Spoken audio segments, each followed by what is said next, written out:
bago natin isagawa isang bagay. Material man na banag, spiritual na bagay, mga kapatid, nandun.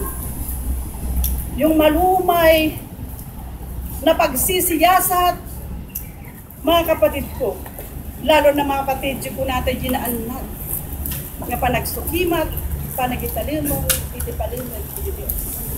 Mga kapatid ko, buhay natin ang ating itatayo upang matuntunan natin ang kagustuhan ng ating Diyos. Mga katanungan, mga kapatid ko, ito ang magliliwanag sa ating kaalaman. Alam ko, meron na tayong karunungan na kaakibat ng ating ibinigay sa atin ng Panginoong Diyos. Pero tilokano, aganat tayo ang lakot. Dahil ito mga ipapwak ka na tayo. Iti mamaminsan mapukaw. Dahil ito titsuk sa parapon ka na tayo. Saan ko po natin ang karunungan ng mundong ito? Kundi ang sinasabi ko na. Magkaisa ang karunungan na taglay natin, mga kapatid ko, na ating inaasam, at ang karunungan na ibinigay ng ating Panginoong Diyos upang ang bunga ng ating ipanaglalaban bilang isang anak ng Diyos, bilang litra na kanilang babasahin, bilang isang matuwid sa pangalan ng Diyos at mata ng tao, mga kapatid ko, ito sana, mga kapatid, ang mangyari sa ating lahat. Sa ngalan po ng The Universal Kingdom of God, na dati po ay sa Causeway Bay, nandun na po kami sa Wungtaisin ngayon.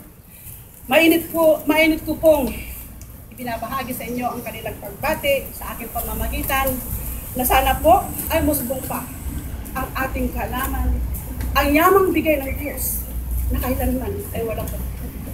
Ni kailanman ni isa, mga kapatid ko, ay walang mawawala sa dami. Matatando ng Panginoon ang iyong kaisipan, kahit man sa gitna ng dagat, ang Diyos Ama ay sumusubay,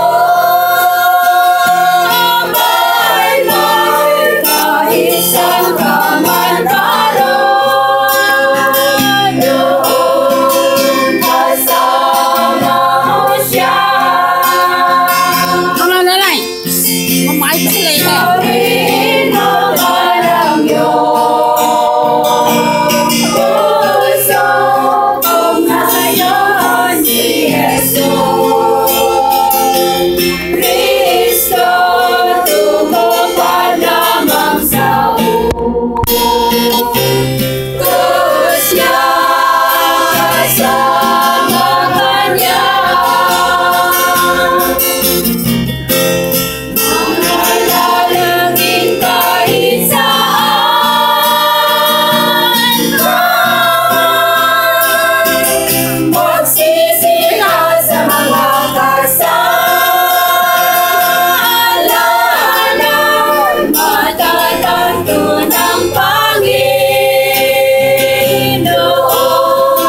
ang iyong kaisipan, kahit man sa gitna ng dagat, ang Diyos Ama ay sumusubay,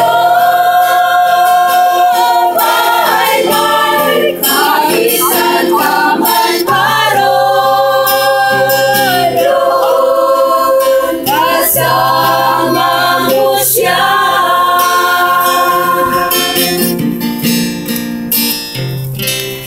Pasensya na po kayo, kinakabahan po ako dahil Aking mga kasamahan, bagamat wala din yung Pangulo namin, ako na ang napatayo dito. Pero dati pa na wena para kenta, di ka ang sarday nga tawag kenama, di ka bukawin tinam naman, tingin na kamaupay at tuloy alata. Ito'y lubong naririnig kunay, maraming pinuyok na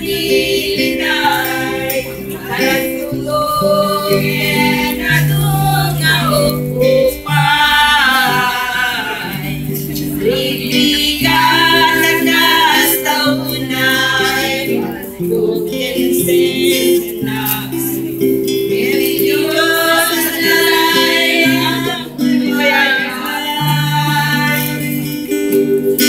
ay ang dahil di managdagdagis ang puso natin na hintek lagi Diyos bukan at pamalis. Nung pinalapag na kahit di bato susunod na lang talintek mo para palimin di na ayos pamalis mo. Kasi maluluan ang Diyos ikaw kahit parang kami na problema ay tempada matao di kailang tanong Diyos tinakan tumet baygayaan. Dito'y lumang naririnig mo na'y napipinulit na nilay natutukin anong naupumay bigbigan ang kastaunay pagtutukin sensinay Diyos alay na buhay payamay ay ang dagit di managdagdagis kaututan inalintek ang di Diyos upan at pamalis. Inalagad ang kahit di malos susunod na lang talintek mo para palimin tinapay sa malis mo.